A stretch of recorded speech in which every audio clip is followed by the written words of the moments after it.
All right. Well, welcome everyone to tonight's program, a solar workshop series part 3 from the Belfast Free Library, doing this with ReVision Energy. Tonight's program is called on solar and storage, and we're joined tonight with ReVision Energy's Brandon Mazur, and he's going to tell us the best ways to make the cost-effective switch to solar combined with battery storage for backup. So take it away. Thanks, Brenda. Appreciate you putting this together. Wow, I've never heard myself this loudly before. That's well, nice to see you all. Thanks for coming and making it out in this rainy day.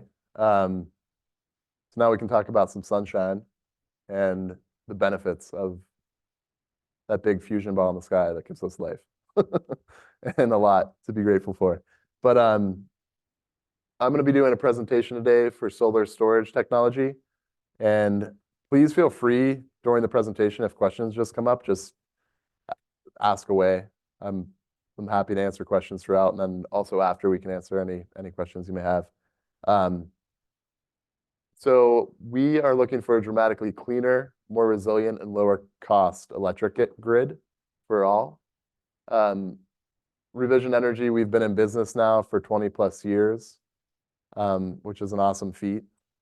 I've been with ReVision going on 7 years, and I've enjoyed every minute of it. It's hard work, it's good work, and it's meaningful work. And I love meeting with all the wonderful people throughout Maine that want to make the world a better place and believe in a renewable future, renewable energy future, and want to see a clean environment for many generations to come, and a sustainable planet on which we live that's one that we can pass on to the next generations. That did not work. Let me try this. Huh. So next slide. There we go. Sorry about that. So in that 20 years of time so far, we've installed over 10,000 plus clean energy systems since 2003, which is a pretty remarkable feat. We have 400 plus employee owners across 5 branches in New Hampshire, Maine, and Mass. We've been rated #1 by the country's leading periodical Solar Power World. I think it's going on 5 years in a row for Northeast as the #1 installer. We really take quality as our utmost importance. And with that is also customer service. So working with us, we really pride ourselves on taking customer through the system, throughout the whole process, keeping it simple, and working with them not only up through the install and during the install, but through the life of the system. What's really nice is it's taken us some time to get there, but we actually have our own dedicated service department now too, which is a wonderful asset to our customers, where we can get in touch with anyone very quickly. If there is an issue, we can resolve it very quickly and professionally. The good news is all the systems we install are very reliable and robust, and we see them lasting decades. You know, solar systems we see lasting 25, 30 years. Heat pump hot water heaters, probably 10, 15 years. Air source heat pumps come with a 12-year warranty. So these systems are very reliable. We are also a B Corp, which is fantastic. So what that basically means is we have a triple bottom line to our approach. It's a pretty rigorous standard to become a B Corp, and we're very proud of the rating that we get. We're one of the higher rated B Corps out there.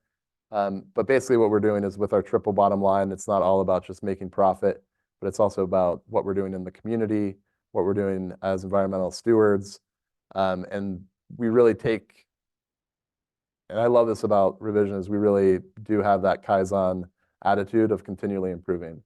And that makes a big difference because, you know, it's fun knowing that tomorrow is a new day. And we can always improve and get better and better, and we are, and that's a wonderful attitude that we have.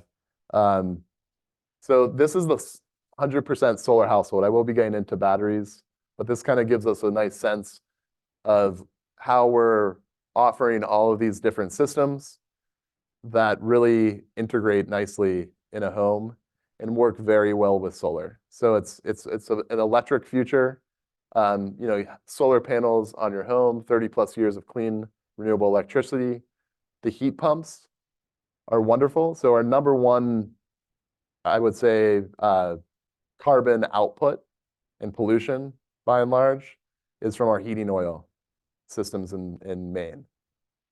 We still have a ton of heating oil, and I see that on a daily basis meeting with folks around the state.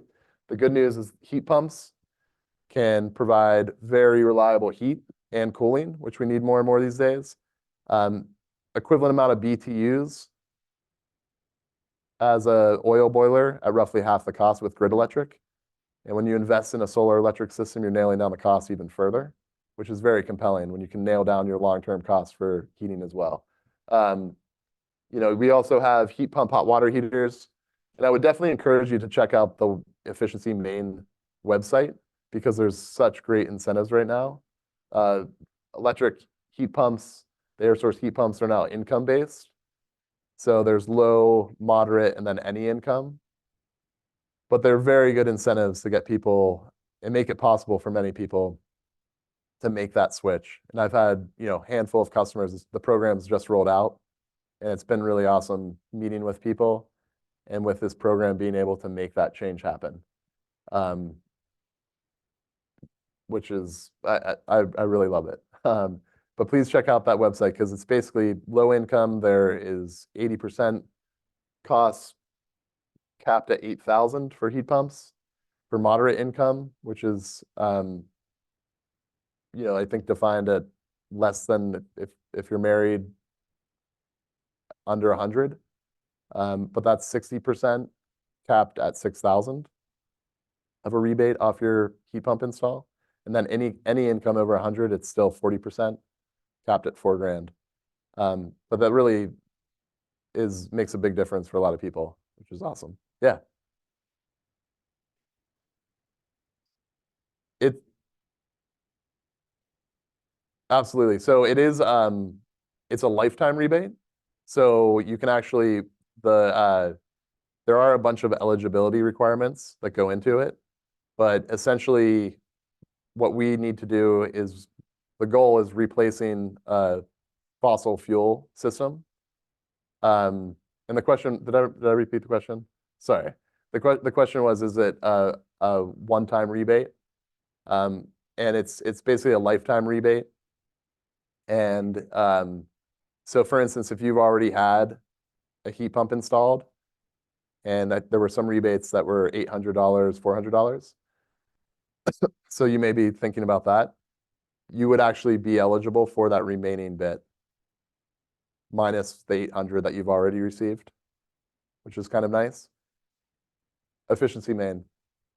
Yeah, and it's nice because one of the eligibility requirements, it's called the whole house rebate, whole home rebate, and you have to size the heat pumps to really meet 80% to 100% of your heating needs. But it's definitely worth looking into because it's a wonderful program, and it makes it very affordable for many people to make that switch. We also have battery storage, which we'll get into today. Mainly, we're installing Tesla Powerwalls. We also have, excuse me, Solar Edge, which is one of the world's largest inverter companies. They have a nice battery product as well that we offer. So we'll talk about both of those. And then electric cars, we're seeing more and more of those on the road. And what's nice about that, and I think the math that really makes this compelling, because we will see a mass adoption of this, especially as the prices go down. But what's really fascinating there is that we have basically an electric vehicle can get just to kind of keep it simple, is 1,000 kilowatt hours. You can get roughly 3,000 miles of driving. So, I think the average American drives in a year 10,000 miles. So plugging in your car at home, and our current solar panel is a 425 watt panel. So roughly, we're talking 6 to 8 panels, depending upon your sun access, can give you a year of driving with your electric vehicle from charging from home at 10,000 miles. That's unbelievable. They really should sell cars with solar panels. That should be part of the but I think we'll get there. And then we see this cord here right now, and I'll talk about this kind of at the end. But what's really exciting too, and this is happening as we speak, and it's happening with SolarEdge, and it's happening with Tesla. They're rolling out, bidirectionality with EV chargers. So what that basically means is that with bidirectional chargers, not only can you charge from your home to your car, but during an outage, your car can go back and feed your home during an outage. Pardon me. So that's a pretty impressive amount of storage potential that could go towards backing up one's home. Tesla is coming out with a new product that is first going to allow the Cybertruck to tie in. And it seems like their cars going forward will most likely have the hardware to allow for that. But an average car has, 70 kilowatt hours plus of stored energy on the ready that just is sitting there. And I think the average household uses in a day maybe 13 kilowatt hours of energy. With heat pumps, obviously, that's a bit more. But still, that's a pretty awesome, the bidirectional charger I'm really excited about. And I've been waiting patiently, but it's happening. So second half of this year, SolarEdge is coming out with that product, which is exciting. And Tesla with their Powerwall 3 is going to be rolling out with their universal EV charger capability for bidirectionality starting with their Cybertrucks. And then we'll see where that goes from there, which is nice. So this is just a quick breakdown. We all probably understand how this works, but the sun basically hits a solar array, exciting the electrons and creating the DC electricity that flows to the inverter. At the inverter, it basically changes it from DC to AC so that your home can use that energy. And what's nice about having your own solar array is it's going to, electrons will follow that path of least resistance, much like most of the world does in nature. So it's going to follow that path of least resistance. And if you have a electric load in your home calling or a circuit open, it's going to flow to your home's needs first. And then if you are, say, producing more than your home needs, it's going to go back through your meter where you would gain a kilowatt hour credit that you can tap into, later at night or during the sunny summer months. You build up a bank of kilowatt hour credits that you can tap into, say, late fall, winter, when the solar is kind of on its wane and not meeting your needs fully. In Maine, we have a wonderful one-to-one net metering system, which is a very fair, equitable system. And it's no monetary association. It's basically 1 kilowatt hour goes to the grid. You get to call on that kilowatt hour at another point in time. So it's just one-to-one, which is very fair and simple accounting, which I like. This is just simple math, just to kind of give you an understanding of power and energy. This is just showing 250 watts, but 4 panels, 1,000 watts. Right now, our current solar panel offering is a 425 watt panel. I have this up here just to show how remarkable. I think we had a 250 watt as our standard panel 10 years ago. So it's pretty impressive, the gains that we've had in efficiency. But this basically just breaks the math out of 100 watts of power, or 1 kilowatt. 1 kilowatt would produce roughly around 1,200 kilowatt hours of energy, of electricity per year. So, a common home that I run into is using 8,000 kilowatt hours per year. What they would need roughly is a 6.6 kW system. And what's nice is since the 10 years have passed from a 250-watt panel, we can fit more wattage on a roof and produce more renewable energy on the same footprint, which is fantastic. Here's a happy dog that loves this Powerwall. So during a grid outage, a lot of people say, should I get a generator? Should I get a battery? And some of the pros to a generator is basically it's less expensive to install. For a manual generator, for a whole home generator, it's honestly kind of on par now. The nice thing is that the solar, as you might be aware, there's a 30% federal renewable tax credit for solar. That also applies to batteries, the 30% federal renewable tax credit. And when you are able to take advantage of that tax credit, it kind of brings it on par with the installation cost of a whole home generator, especially when you factor in that whole home generator, in many cases, is going to be using propane that has a weekly run schedule. They're noisy, they wake you up on a Sunday when you're trying to, enjoy the birds. But it basically is on par. And when you think about a generator's maintenance costs over time, they add up when you have a generator that's just sitting out in the weather 24/7 all the time. And that's obviously the con is it's a fossil fuel-based system, fuel limited, loud, and it runs constantly. I have a neighbor in the neighborhood that I don't even know if they live there in the winter, but during the last couple outages, it was just running 24/7. And I think I might like knock on their door in the summer and see if they're interested in a Powerwall, because I think all they really are using that for is literally a simple ignition for a boiler to come on to keep their house warm. And they're going through probably an ungodly amount of propane just for that simple ignition, where one Powerwall with that little spark needed for their boiler to keep their house warm would probably last, 4 days without solar, with backup. So that's some of the cons for generators. For batteries, the pros are it's quiet, it's fast, it can be charged with solar, which is an added bonus. So basically your fuel is the sunshine and the energy coming from the panels in an outage. And that's the cool thing. I just went through an outage with solar and battery, and it was awesome because the Tesla Powerwall app really shows you a great understanding of how much battery life you have remaining, how much is going to your home, so you can moderate. So my wife and the kids and I were all, turning lights off. We've never been so conscientious. And what was awesome is we lost power in the middle of the night, and we had a couple heat pads on for the seedlings, and I would have lost them overnight. That would have been it.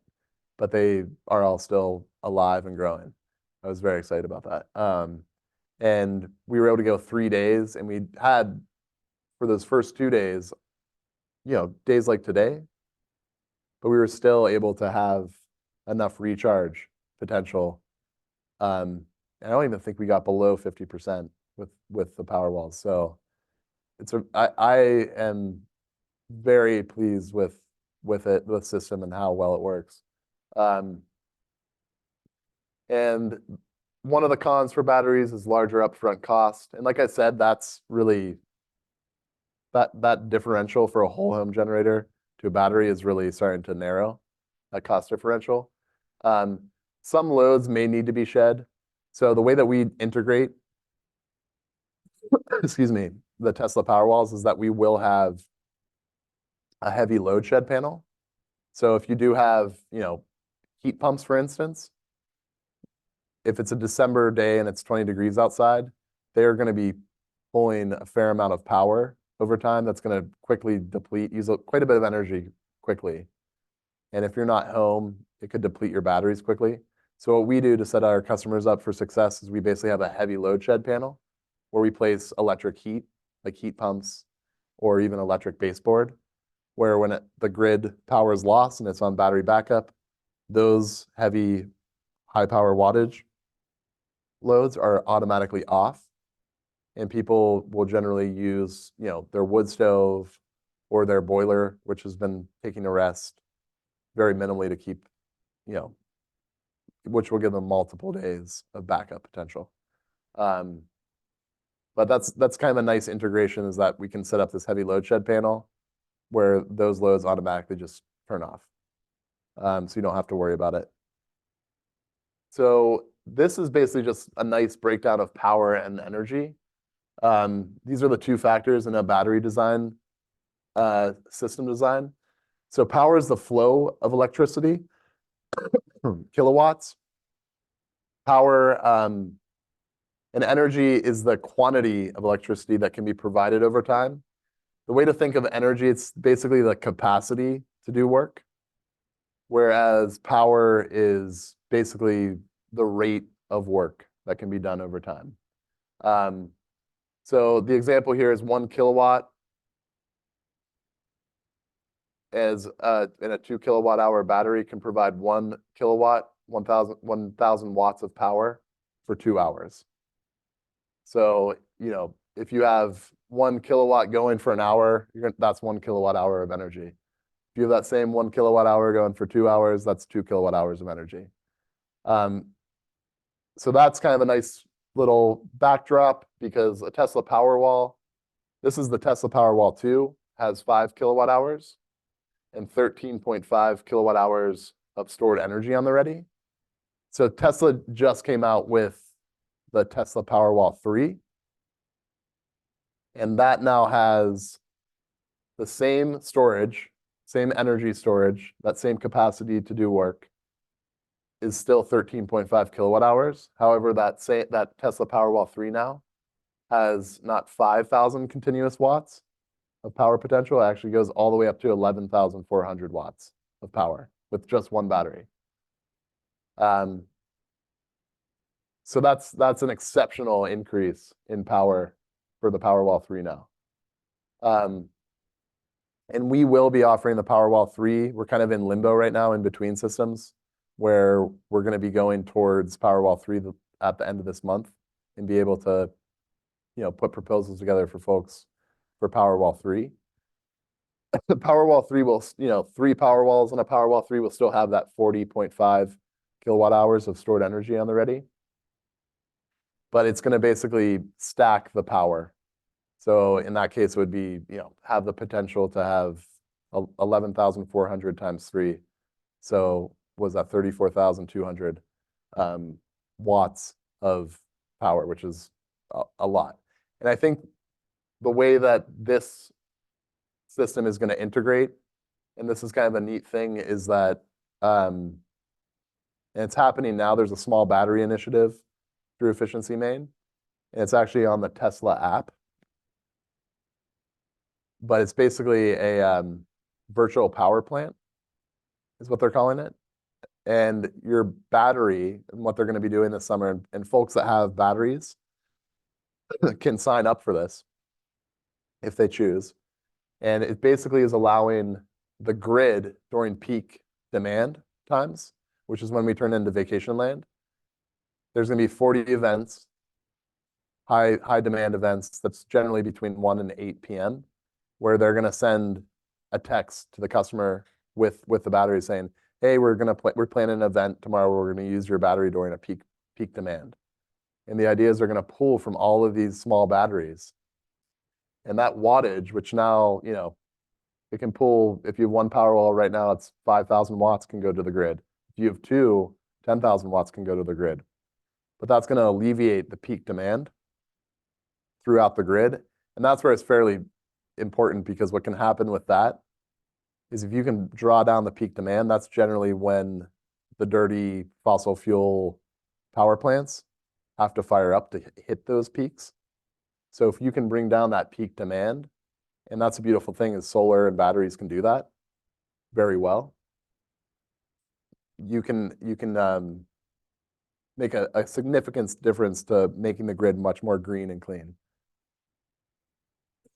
So that's a nice new program. And what's neat is that you can actually just do it on your Tesla app now. Last week, they just rolled it out. So if you have Tesla Powerwall, you can sign up right on the app and enter that program. And what's nice is they're going to monetize it. So for every 1,000 watts during those 40 events, you get $100. So say you have two batteries that have, let's go with this example. Say you have 3 Powerwalls that have 15,000 watts. So the grid could pull 15,000 watts at one time to the grid, but say over those 40 events, the average comes out to 10,000 watts goes to the grid. They would pay you $1,000 by the end of the summer. And this program they're doing basically from May through September. But it's a pretty cool program that's going to bring down the peak demand and really contribute to a much more clean, less polluting grid for all of us. And I think batteries are just going to continually be kind of this holy grail of renewables in helping us. They're really impactful with what these side benefits can be. Because a lot of people for now, before this, is just backup energy for their home when the grid goes down, or having, through the night being able to use their system in self-power mode. But now they can also monetize it and help the whole community and whole grid become much more sustainable. So when we come to a home to size a battery, we basically are looking at your current usage. We're also looking at your monthly usage numbers.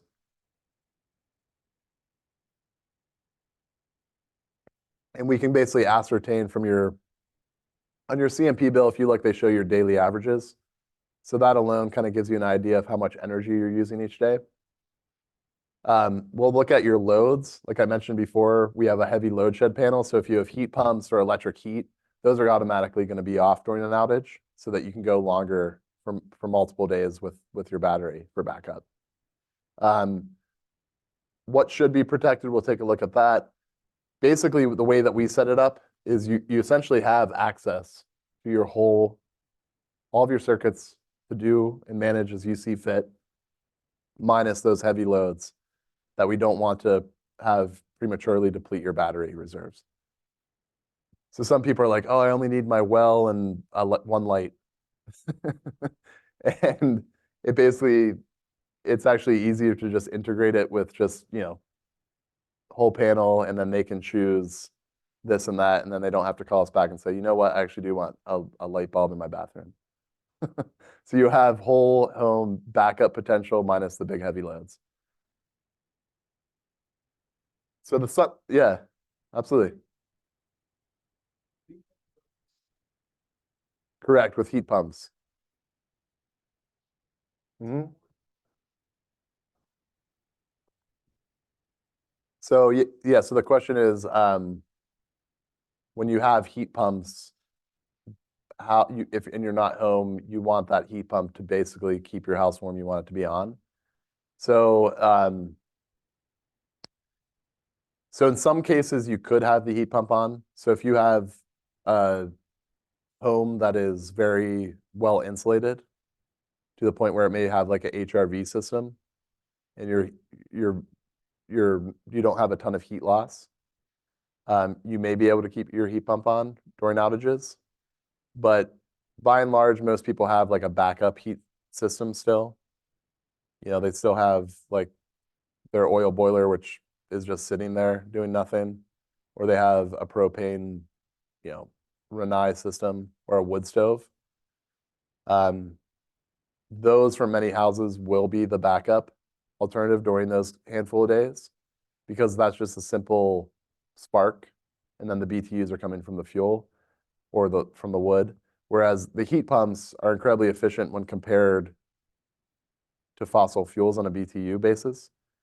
However, during an outage, they have a higher power need, and the power walls can handle power. Power is not a problem. It's how much storage they have. So if you have in your home maybe 2, 3 heat pumps, all of a sudden you could deplete your battery, your 1 Tesla Powerwall, that could be depleted in a matter of, you know, I would say 10 hours on a chilly January, February day and night. So what most people do is they have that boiler that we've, by and large, taken a huge load off, or they have a propane Renai or some sort of backup. Like most people I meet with in Maine have like 7 different sources of heating. It's wild, counting the electric blanket. But yeah, it's what we will do is basically call on those sources during backup to allow your battery to go further. Yeah. Yeah, your thermostat.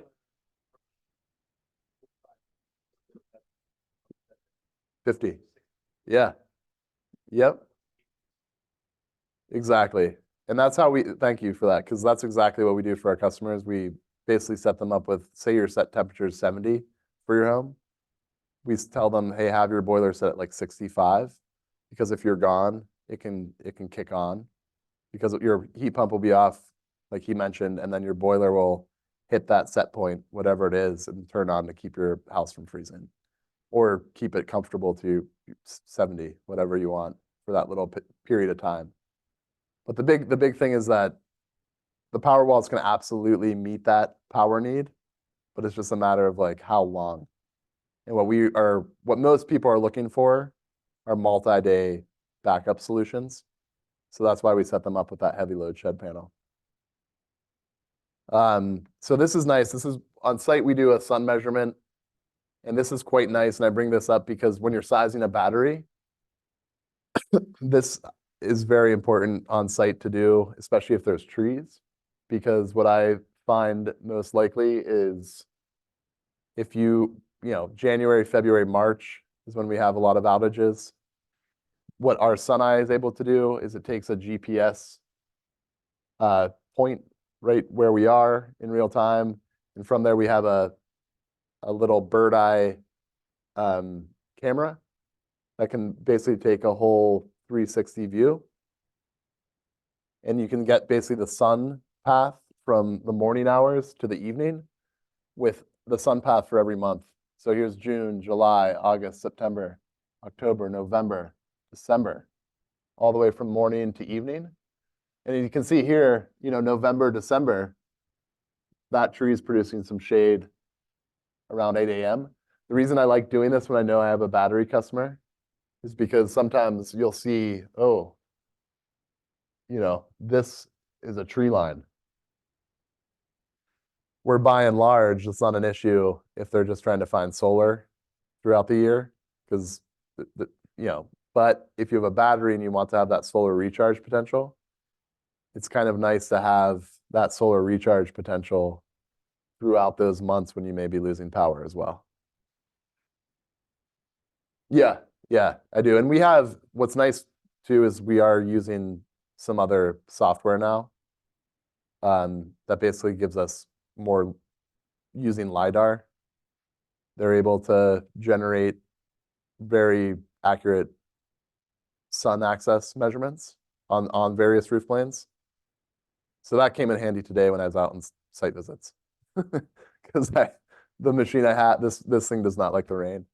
So I relied on the technology, and but yeah, but I generally have it for different roof lines. You can do different measurements and put in basically, this roof line's 180, this one's 220 true. You can take multiple photos, which is really nice. And I find this to be the most accurate, but I really like to do this because I want to make sure my customers are getting realistic expectations and that it meets their needs. That's my goal.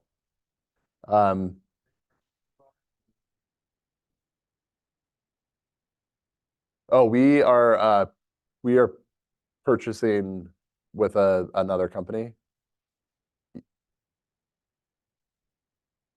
Oh yeah, in that's why I still have this on with me. I always carry my SunEye. I'm basically a walking SunEye now. Like I'm pretty good. I can get like within 5%. But Yeah, I always have that in my back pocket because trees come down, and sometimes I'll look at an old LiDAR, even with a company that's, they're pulling kind of old data, and then I go on site and I'm like, wow, this has changed dramatically. That that tree's down. I've had that happen on multiple occasions. Or the trees, yeah, that tree's grown. Um, and then this is, like I said, we can create a protected load situation. This we're doing less and less of because the heavy load panel that just takes away the heavy loads really allows people to have access to all the circuits in their home, which they really like because they can use this outlet if they want, they can use that outlet, they can turn this light on, this light off, and go room to room. So we're not really doing the protected load setup as much anymore. We're doing the shed, the non-essentials, the heavy loads. And that is setting people up very nicely so that their battery has plenty of reserves to get them through multi-day outages. And then what's nice too is when we have the big storms by and large, generally, we have a nice clear front that comes in. These last two, not so much until day 2, day 3. But we've installed thousands of these Powerwall systems, and we have thousands of happy customers. So it's really meeting their needs nicely. This has been updated a little bit, but like I said, when you have solar and battery, you can also put it in self-power mode, which is pretty neat. So you can actually have the battery discharge to your home once the sun has gone down for the day. The battery can then fill your home's needs through the night. And you can actually set the different times that, or you could say, you know what, I want my battery to always have 30% reserve in case there is an outage. And then it will recharge when the solar comes out the next day. This is another feature that's really doesn't have much benefit in our utility. In other utilities where there's time-based control. So basically what that is time of use. In some places, the rates will skyrocket during a high demand period, and people can actually program their batteries to disperse that energy during that high priced time through the grid.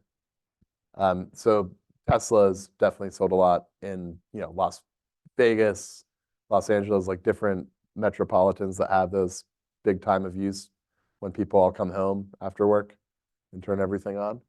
And then obviously you can have it in backup only, which a lot of our customers, that's what they're looking for is the backup.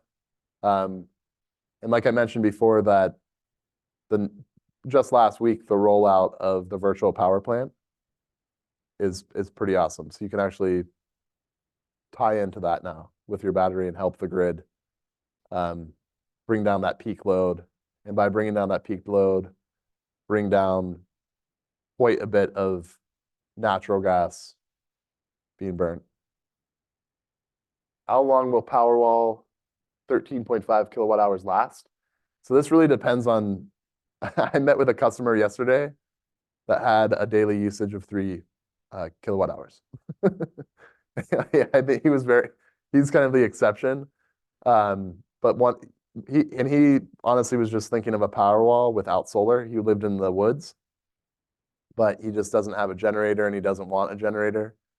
And for him, one Powerwall, even without solar would give him, with his current usage, roughly 4 days of backup, which would meet his needs very well. I was a little skeptical before, and then we looked at his power bill and we're like, wow, this actually will work for you without solar. So it really depends on how you use energy. My wife and I, we have heat pumps, so our electric needs are a bit higher in certain periods, but with our heat pumps off in the last one, we were using 4 kilowatt hours a day.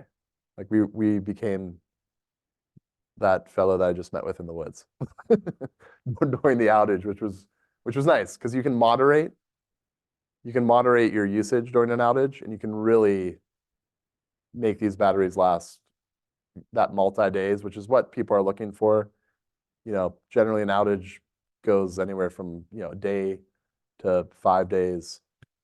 So that's kind of what people are looking for. But we can help people, sorry about that.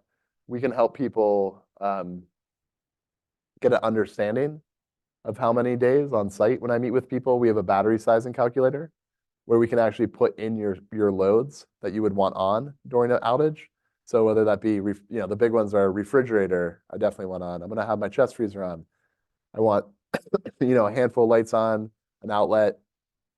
I'll probably have my little oil boiler on for heat if it's a cold day, or I'll have, a propane Renai on for a little bit for some heat, or you know what, I have a wood stove. That's what I'm going to use. And this battery sizing calculator that we can sit down and look at on site will show people what you can expect from that battery without solar recharge. So autonomously without solar recharge.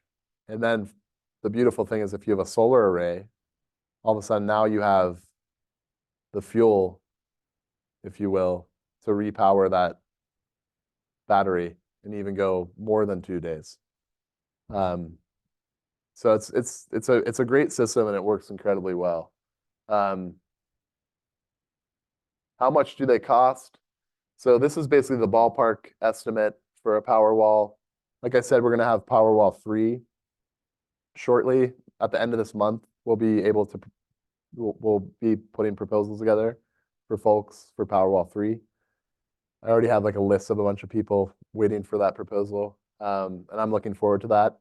The nice thing with the Powerwall 3, I just want to touch on this, but the nice thing with the Powerwall 3 is that they're also coming out with an integrated inverter, which is pretty neat. So Tesla's going to be coming out with an integrated inverter that's basically going to allow solar to also be tied through their inverter. And it's all going to be on the DC bus, which basically, long story short, it's a bit more efficient where it doesn't have to necessarily go through that conversion in the inverter. It can go directly to the battery, directly to the home. And like I mentioned before, there's going to be the bidirectional chargers that they're rolling out, it seems like, with the Cybertruck to begin. And then it will go from there, I'm sure. And we also install SolarEdge batteries, which is another great option. Most of the inverters we install right now are SolarEdge inverters, and they are SolarEdge Home Hub inverters. And SolarEdge is a great company. They also have a great battery product that has roughly 10 kilowatt hours of storage potential. What I like about SolarEdge is they're coming out with a bidirectional EV charger that also is going to tie into that DC bus. They're going to be rolling that out second half of this year. And it almost seems like they definitely have to talk to a bunch of the manufacturers from cars, but it seems like right away that's going to be able to tie into more than just a Cybertruck. And I'm sure Tesla will eventually say, yeah, you can. I think everyone's kind of realizing that this is where it's going and this is what people want. They like the idea of being able to have that 70 kilowatt hours that's sitting in your driveway help you during an outage, or help a neighbor with plugs if you have plugs in the car. So it's a pretty awesome feature that the power share is what they're calling it for Tesla. Yeah. Yeah.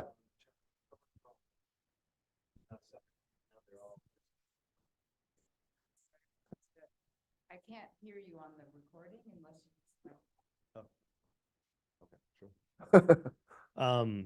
So my question was, with the new systems that you're talking about here, the SolarEdge systems and the Tesla Powerwall systems, the charge controllers, are they built into these systems, or are they still separate? I'm thinking like, L16s, lead acid batteries. Yep. Those days are gone. So is this all just one unit that then sort of plugs into the system that you have existing? Exactly. So they're going to have their bidirectional chargers are going to have that charge control. And we still haven't gotten our hands on these yet. Like these are coming out second half of this year. So we really haven't been able to see the SolarEdge bidirectional charger. But what's interesting with the SolarEdge charger is that it actually ties in to the inverter. So there's actually a port that can connect to the inverter. And what's neat about that is that it actually allows for that during an outage or when the solar is producing more than the home can use at that time. It can go to the car, or during an outage, it can flow to the car from the solar. But it's all going to be integrated in with these chargers. And then the Tesla Powerwall basically has a gateway, a Tesla gateway, which is basically their automatic transfer switch. So that's where when you have a Tesla Powerwall, they already have a gateway that has your supply coming in, has the solar connected, has the battery connected. And it seems like they already have it integrated with their software where they can see the charge from the car coming. And it seems like they still haven't let out all the details. So I'm kind of like letting the cat out of the bag, but it's coming. And I'm really excited about that bidirectional capability because now all of a sudden you absolutely have 5, 6, 7 days of backup potential if you need it, which is awesome.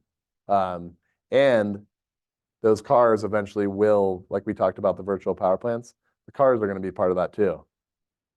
That's an exciting thing because now if you have a bunch of electric vehicles throughout the grid and you have a software program that can, sensically sense when we have these peak demand events, and you have a bunch of people that, want to see a clean green grid going forward that's using more renewables and burning less fossil fuels, you can actually pull from these batteries to bring down those peak demands, which is pretty compelling. And it's exciting. And it's going that way. Yeah, I think you can only kill an electric car 3 times before it actually takes off.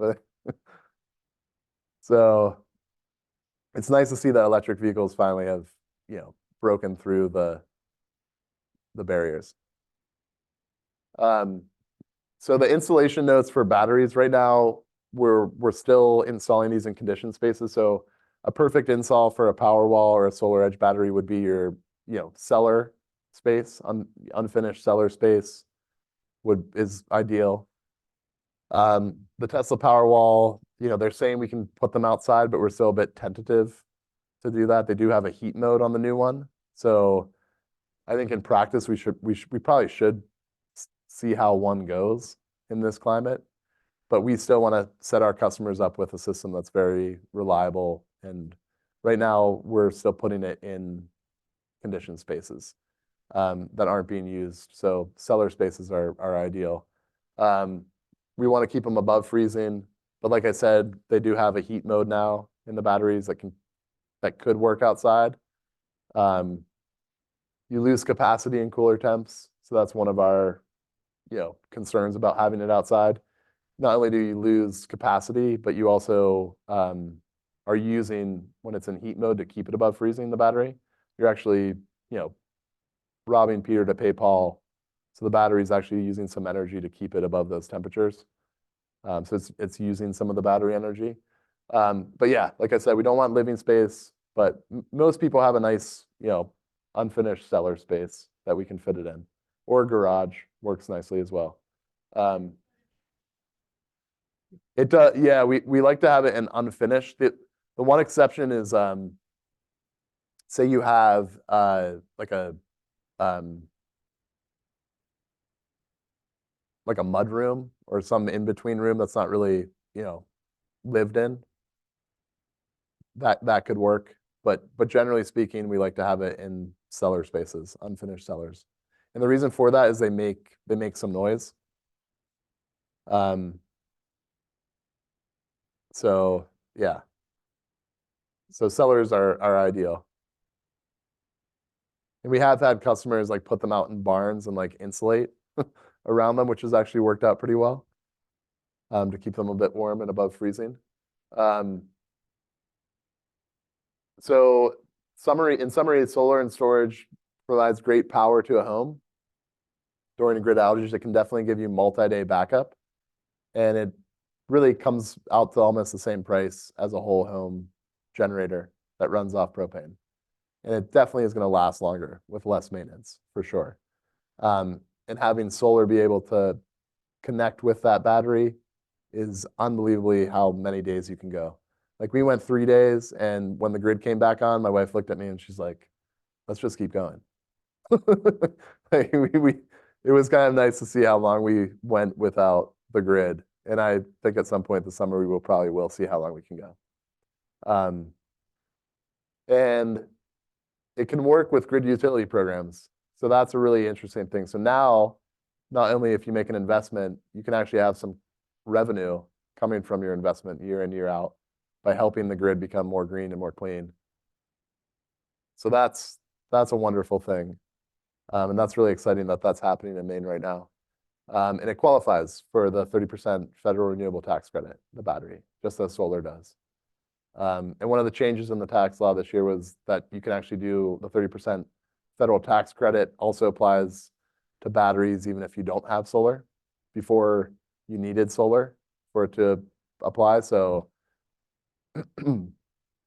so like that fellow I mentioned that has a minimal load, he can actually take advantage of that 30% tax credit and just have a battery, and it would meet his home's needs for 4 days with his usage. So, and that's my name. That's what I do. That's what I work for. I love working for ReVision. It's a great company. We do good work, and we stand by it, and we take care of our customers. But I really thank you all for coming today. Really appreciate it. And I don't know if does you have anybody any have any questions? Do you, Oh, yeah. do you want to ask a question? Are you still thinking? Oh, yeah, that's good. It's okay. Oh, yeah.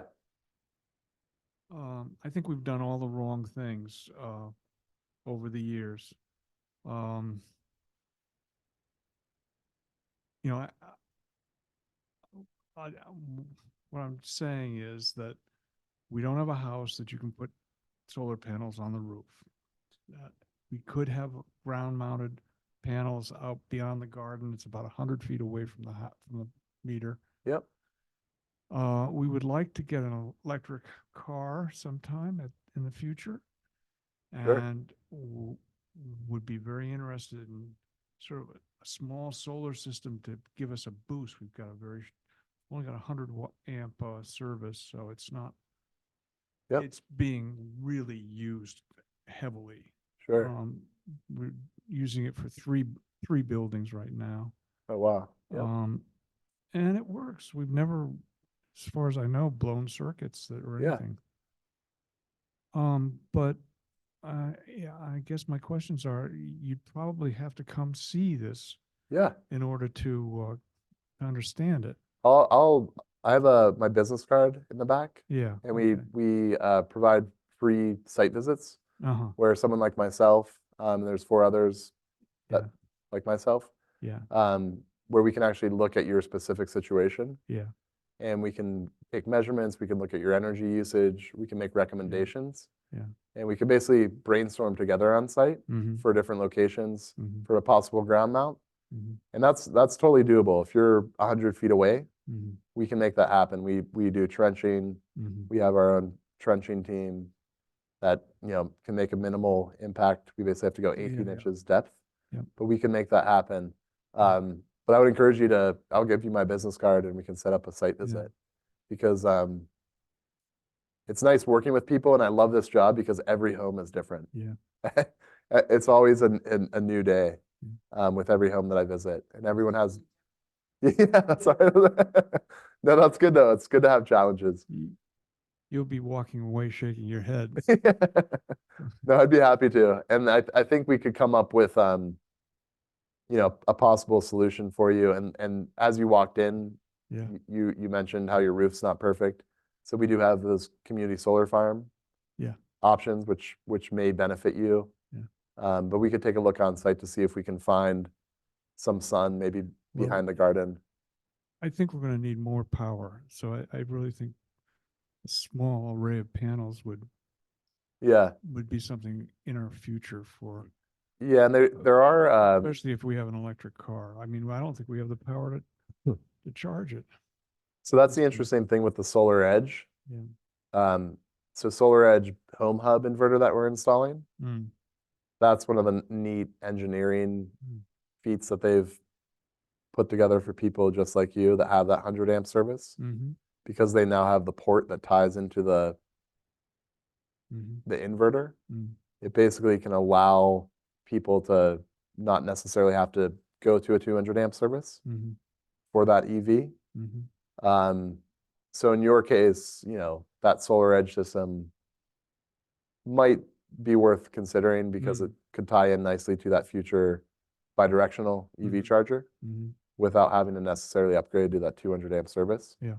That being said, there is also tax credits for upgrading to Mm. 200 amp service. Mhm, I want to say that's at 30% capped at $2,000, mhm, but it's something that can be done, and in Mhm. some cases, it still makes sense mhm, to go with a 200 amp service, especially if you're thinking, oh, I want to get an electric stove, I want to get Mhm. 3 electric heat pumps, I want to get an EV. mhm, Sometimes it still makes sense, to do an upgrade. mhm. But I'd be happy to meet with you both on site and That'd be great. yeah, put our heads together and we can probably come up with a creative solution one Mhm, way or the other. mhm. Yeah, thank you. You're welcome. Anybody else have a question? Brian.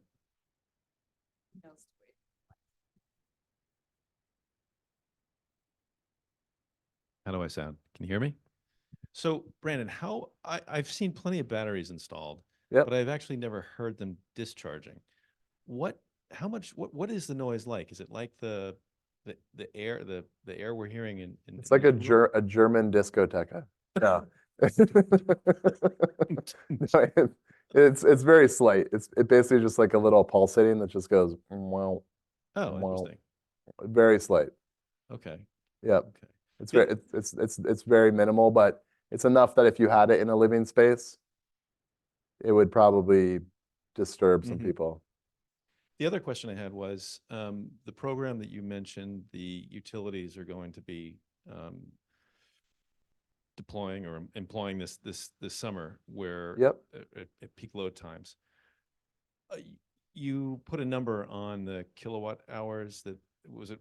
What did you say it was? Yeah, it's 100. So the way that they're monetarily incentivizing folks Yep. is it's basically $100 per kilowatt Okay. average. So over those time spans, for every kilowatt, they're going to give you $100. So if they pull from your one Powerwall right now, the Tesla Powerwall 2 is of 5,000 watts continuous. So if they're pulling 5,000 watts from that one Powerwall on each event, you'd get 500 bucks. So can you set your battery to discharge to a certain percentage and then stop? You can, yeah. So that's it's. I think the set point is it won't go below 20%. Okay. So your batteries will always have 20%, the way the program's set up. But it also allows you, if you wanted to, you can keep more reserves. So what is the average cut? Now you have to recharge. Say you don't have a solar system or PV. Yeah, You have to recharge that battery. Right. Via the grid. Yeah. Non-peak Yep. load hours. What is the ratio of, what they're giving you, that $100 per kilowatt hour? How much does it cost to actually replenish that kilowatt hour? Like, yeah. So if you have, say we're dealing with Powerwall 2, which is that's mainly what we see around. And we have one battery, and say they take the 5,000 watts, and the events that they're going to do are going to be like an hour to 3 duration. So they say they take it down to the 20%. So you're at, they're taking 10 kilowatt hours, right? 10 kilowatt hours at grid rate is 19.4 cents. So, $2. So $2 times 40 events is 80 bucks. it's a pretty but- good return on investment. Yeah, so Yeah. it's not bad at all. Yeah. Is that being subsidized? Is that part of the IRA? Like, where are the utilities getting the money to? No, I think it's basically just a rollout where there's definitely a value that, and they've done this at other utilities Mhm. throughout the country, and Northern Europe they did a big one, and it's basically shown that it can have incredible benefits to bringing down the peak needs, and hence, in many cases, the peak needs in most places are fossil fuels Yeah. that a moment's notice can and can meet that peak need. So if you're able to bring down that peak demand, in essence, you're eliminating a ton of fossil fuel use and hence carbon and pollution, tons of air pollution. So, all right, well, one last kind of granular Yeah. question. Is the main PUC Yep. telling Versant and CMP and other small utilities that they have to be part of this program, or are only certain utilities in the state?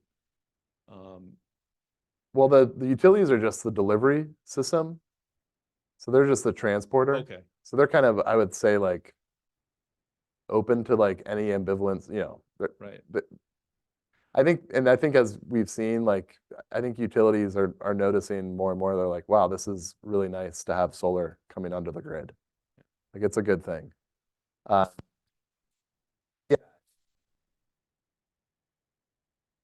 I think it's gonna greatly contribute to a much more reliable, stable grid, which is good for them in the long run. That's what everyone wants. It's a win-win. Yeah, it sounds like it's definitely part of the energy transition that, we're seeing. Yeah, and the thing is like the big power stations that are, fossil fuel burning, those are very polluting, and we need to move away from those greatly and stop polluting ourselves constantly, and have a world that has a stable environment. But it's also they're incredibly costly, right? To build as well. So the more that we can limit those and put those, limit the use from the fossil fuel peak demand, that's going to make a big impact, very big impact. And the thing is like this is just beginning with the batteries. Like how many people have an electric car right now? Yeah. So, and that's the thing is like there are going to be affordable electric vehicles, and we're at the first mover phase, and now we're at the cycle now where we're basically into like mass adoption will occur soon, which is great because it's going to be more affordable and it's going to allow these integrations to happen for a much more sustainable green grid that allows renewables to meet our needs much more so than any fossil fuels. I'm excited about it, and I think it's going to work very well. But yeah, thanks, Brad. All right. Thank you Oh, so thanks much, a lot. Brendan. Thank Yeah. you. Thank you all for Yeah, coming. good to see you. Thank you so much. I was worried I was going to just be talking to empty chairs for a second there.